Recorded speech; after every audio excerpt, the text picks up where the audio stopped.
13. üldlaulupeo ettevalmistamise osas toimunud maakondlikest laulupäevadest kujunes massilisemaks laulupäev Tartus.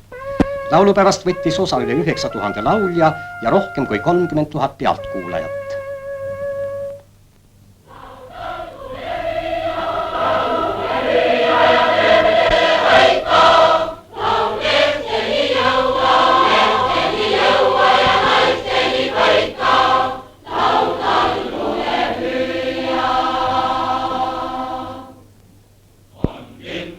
Kive ja talas nippa